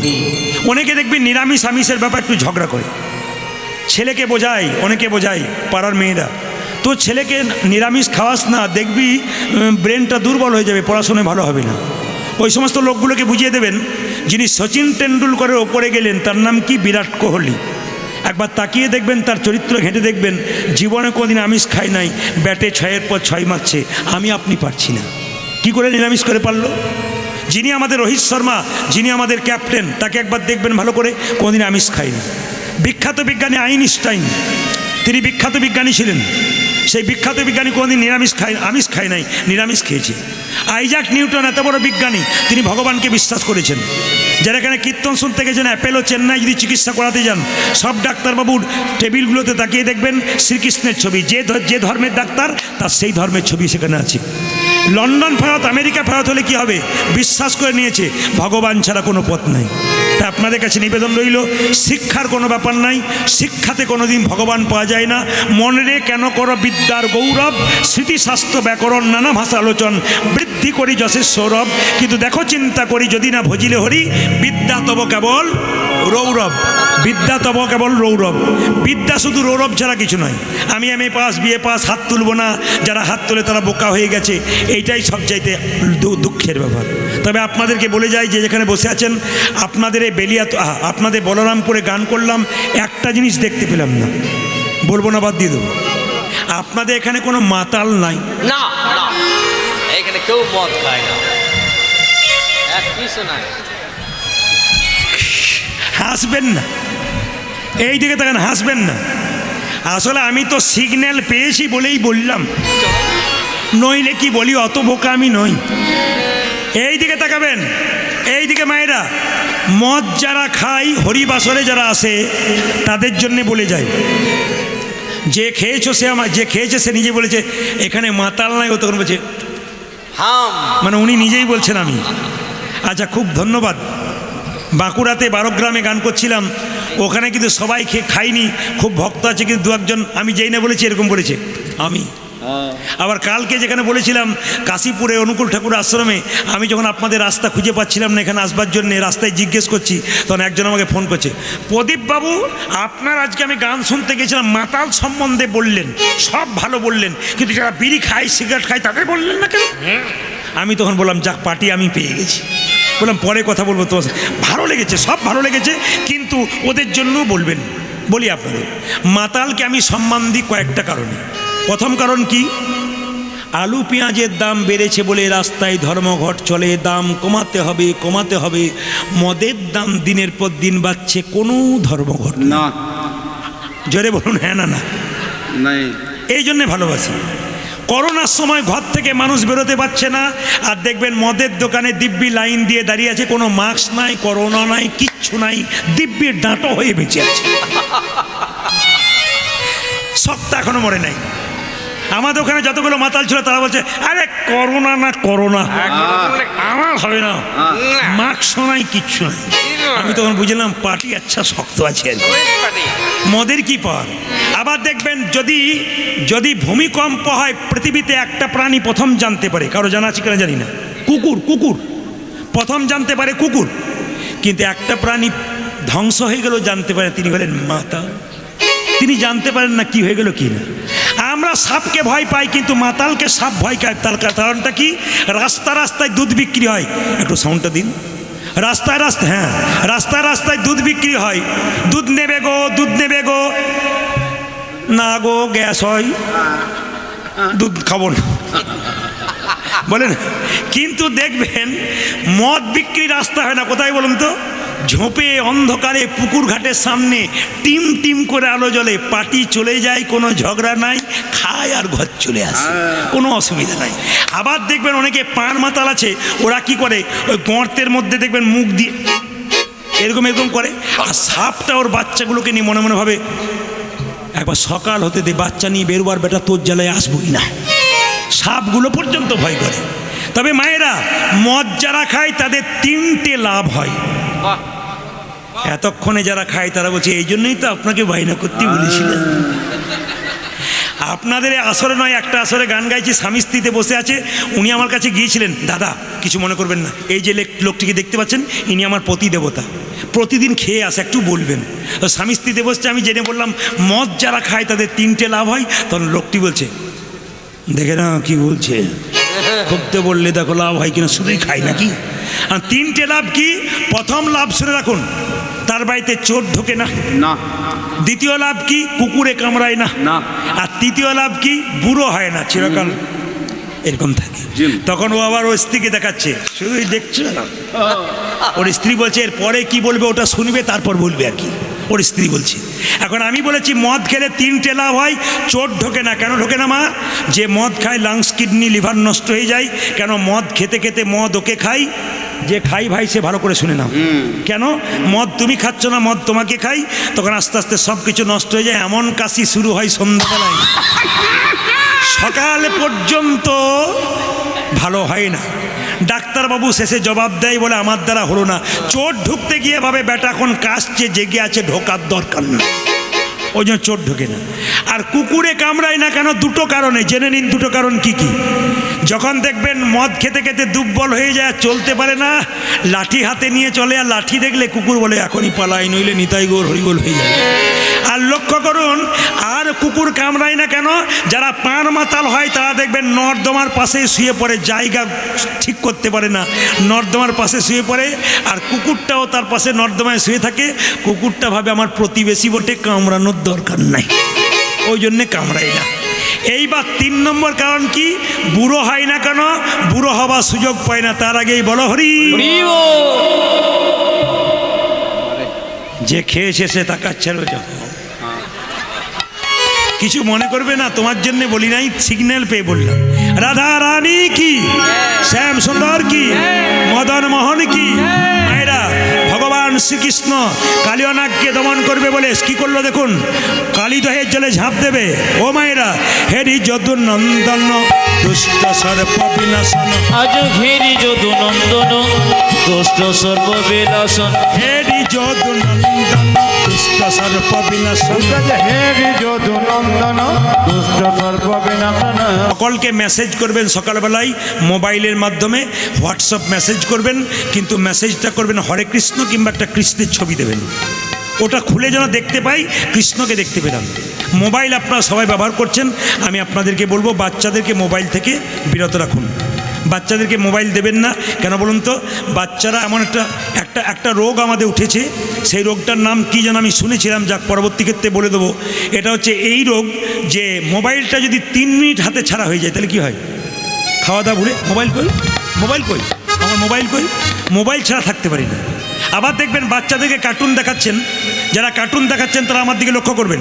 অনেক মায়েরা বলে, দাদা আমার ছেলে খেতেই চায় না, যতক্ষণ না কার্টুনটা দেখায় ততক্ষণ খাই না। একদিকে ছেলে কার্টুন দেখে একদিকে খাই, বলুন খাই না গেলে? জেলে বলুন খাই না গেলে? তাহলে খাবার খাওয়ার সময় চিবিয়ে খেতে হয় না গিলে খেতে হয়? গিলে খায় কারা? এই দেখুন পার্টি, ইনি নিজে স্বীকার করেছেন। তো মায়েরা গিলে খেলে হজম হয়, চিবিয়ে খেলে হয়? তো সবাই লক্ষ্য করুন আমাকে, যে যেখানে বসে আছেন আমার দিকে তাকান, এই দিকে তাকান। আসলে বাচ্চাদের দেখবেন যখন কার্টুন দেখা হয়, মিলিয়ে নেবেন, একটা পুরুষের ছবি থাকে, তার পাশে একটা কাটা পোশাক পরা বাচ্চা মেয়ের ছবি থাকে। একটা ছেলের ছবি থাকে, তার পাশে কাটা পোশাক পরা একটা বাচ্চা মেয়ের ছবি থাকে। তার মানে ছেলেগুলো দেখছে মোবাইলের দ্বারা যে আমি একটা ছেলে, পাশে একটা মেয়ে, আমারও একটা মেয়ে বন্ধুর দরকার আছে। না না না, শিক্ষা, এগুলো কিন্তু শিক্ষা পাচ্ছে আমাদের বাচ্চারা। এই জন্য তো ক্লাস 4-এর ছেলেরাই 10 বছর বয়সের আগেই তো রাস্তা ধরে বসে আছি। কেন বলুন তো? এই কারণেই তো বসে আছি। তা আপনাদের কাছে নিবেদন রইল, যে যেখানে বসে আছেন একটা ছোট্ট কথা শুনবেন। মেসেজ দেবেন ঠিক আস্তে, মেসেজ দেবেন টোনটা বাড়ো ভাই, মেসেজ দেবেন ঠিক জায়গায় মেসেজ দেবেন। আমি বলে দিই একটা ছোট্ট প্রমাণ, অনেক শিক্ষিত ব্যক্তি এখানে আছেন। একজন ভদ্রলোকের স্ত্রী বোম্বেতে চাকরি পেয়েছে, কলকাতার এয়ারপোর্টে ওকে এখন প্লেনে চাপানোর জন্য এসছে। বলছে শোনো, তোমাকে চাপিয়ে দিলাম, টাইম মতো বোম্বেতে তুমি অফিস পাবে, বাড়ি পাবে, কেমন বাড়ি পেলে কিভাবে পৌঁছালে আমাকে ফোন করে জানিয়ে দেবে। তো ফোন করার দরকার নেই, মেসেজ করে দিলে হবে। স্ত্রী চেপেছে, বলেছে কোনো অসুবিধা নেই, আমি তোমাকে টাইম মতো মেসেজ করে দেবো। এখন লক্ষ্য করুন মায়েরা, ঠিক মতো বিকালে পৌঁছে গেছে, সুন্দর বাড়ি পেয়েছে, চাকরি পেয়েছে, বাংলো পেয়েছে, সাথে রাত্রি 12টা বেজে গেছে। মনে মনে ভাবলো স্বামীকে মেসেজ করা হয় নাই, এই সময় করে দিই। এখন রাত্রি 12টার সময় স্বামীকে মেসেজ করেছে, জানে স্বামী 12টার মধ্যে জেগে থাকে, রাত্রি 12টায় মেসেজ করেছে। মেসেজটা স্বামীর কাছে যায় নাই, অন্য লোকের কাছে চলে গেছে। আর যে লোকের কাছে গেছে সে লোক সেই সময় ঘর ঢুকছে আর বলছে, মরে গেলাম, জল ঢাল, তোর বৌদি ডাকছে, জল ঢাল তোর বৌদি। লোকে তো চমকে গেল। আপনারাও চমকে গেলেন, এই কথাটা বলছেন কেন? আসলে বলে রাখি মায়েরা, যে লোকটার কাছে মেসেজটা গেল সেই লোকটার স্ত্রী, সে লোক মাইকে শুনতে পাওয়া যাচ্ছে না, মাইকে শুনতে পাওয়া যাচ্ছে না। আমি বারবার বললাম আপনি ডিস্টার্ব দিচ্ছেন প্রথম থেকে। ইনি বলছেন ফুল আছে, ওনারা শুনতে পাচ্ছেন না। দেখুন ইনি কি সুন্দর বলছেন, খুব ভদ্রলোকের মতো বলছেন যে ফুল আছে, সাউন্ড ফুল আছে, কোনো অসুবিধা নেই, যায়নি তাই? তো লক্ষ্য করুন, যার কাছে মেসেজটা গেল, আমার দিকে দেখেন, যার কাছে মেসেজটা গেল তার স্ত্রী সকালবেলায় মরেছে, বিকালবেলায় তাকে রাত্রি 12টায় পুড়িয়ে যখন ঘর ফিরছে, এইদিকে রাত্রি 12টা যখন স্ত্রীকে পুড়িয়ে ঘর ফিরছে, তখন মেসেজটি তার মোবাইলে চলে এসেছে উল্টো জায়গায়। কি মেসেজটা লিখেছে দেখুন ওই মেয়েটা, আর এর কাছে এসছে, মাই ডিয়ার হাজব্যান্ড, মানে আমার প্রিয় স্বামী, আমি সময় মতো এখানে পৌঁছে গেছি, মানে শ্মশান ঘাটে পৌঁছে গেছি, বুঝতে পারছেন তো? এখানে এসে যা সুন্দর বাড়ি পেয়েছি, আমি ভাবছি 2 দিন পরে তোমাকেও এখানে নিয়ে আসবো। তখন জল আন তোর বৌদি আমাকে ডাকছে। নিবেদন আপনাদের কাছে, ঠিক জায়গায় মেসেজ দেবেন, আপনাদের লাভ আছে। হাত তুলুন, হাতে করো কামারে, মুখে বলো হরি, মানব জনম তোমার যাইবে গো তোরি। হরি বল। হাতে করো কামারে, মুখে বলো হরি, মানব জনম তোমার যাইবে গো তোরি। এই যে রামকৃষ্ণ বলল, মালা জপে সালায়ার করে জপে ভাই, মনে মনে জপে তারে বলিহারি যাই। মালা জপে সালায়ার করে জপে ভাই, মনে মনে জপে তারে বলিহারি যাই। এই যে মালা জপে সালায়ার করে জপে ভাই, মনে মনে জপে তারে বলিহারি যাই। মালা জপে সালায়ার করে জপে ভাই, মনে মনে ভজে তারে বলিহারি যাই। যাদের সময় নাই মহাপ্রভু বলেছে খাইতে শুইতে যথাযথা ঝাঁট দেবেন বাড়িতে হরে কৃষ্ণ কৃষ্ণ কৃষ্ণ হরে হরে হরে রাম রাম রাম হরে হরে কৃষ্ণ কৃষ্ণ কৃষ্ণ হরে হরে হরে রাম রাম রাম হরে হরে হরে কৃষ্ণ কৃষ্ণ কৃষ্ণ হরে হরে হরে রাম রাম রাম হরে হরে হরে কৃষ্ণ কৃষ্ণ কৃষ্ণ হরে হরে রাম এই যে, রাম হরে হরে হাতে করো কামার মুখে বলো হরি মানব জনম তোমার যাইবে গোতরি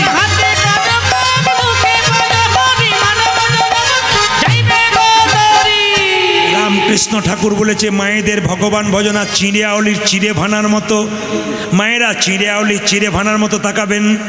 মায়েরা যখন চিড়ে কোটে ঢেঁকিতে ঢেঁকি দেখেছেন? জোরে বলুন হা না না। ঢেঁকি দেখেছেন? জোরে বলবেন দেখেছেন? আচ্ছা, যে পা দেয় তার টেনশন বেশি না যে গর্ততে হাত দেয় তার টেনশন বেশি?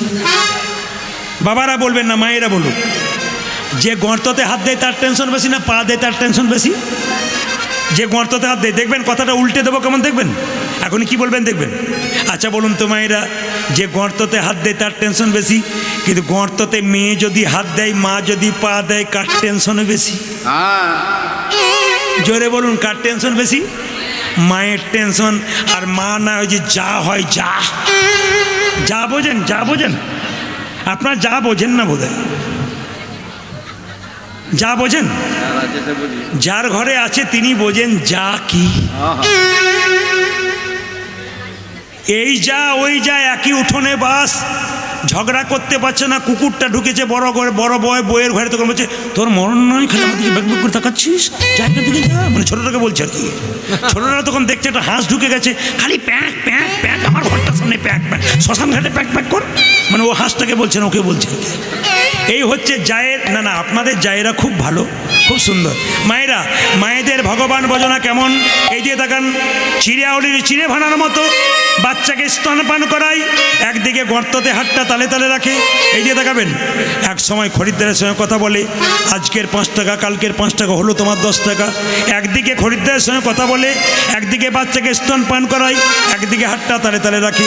এখানে রামকৃষ্ণদেব কি শিক্ষা দিল? ছেলেকে দেখবে, মেয়েকে দেখবে, স্বামীকে দেখবে, মনে রাখবে গোবিন্দের চরণে তালে। হাতে করো কামার মুখে বলো হরি মানব জনম তোমার যাইবে হরি বল। হাতে করো কামার মুখে বলো হরি মানব জনম তোমার যাইবে গোতরে। হাতে করো কামার মুখে বলো হরি মানব জনম তোমার যাইবে গোতরে। যে হাতে করো কামার মুখে বলো হরি মানব জনম তোমার যাইবে গোতরি। কৃষ্ণ যেই না কালিদহে জলে ঝাঁপ দিয়েছে, অমনি কালীনাগ মনে মনে ভাবছে যেন নীল কমল ভাসছে, যেন নীল কমল ভাসিছে, নীল কমল ভাসছে, নীল কমলে ভাসিছে, কালিদহের জলের মাঝে নীল কমল ভাসছে।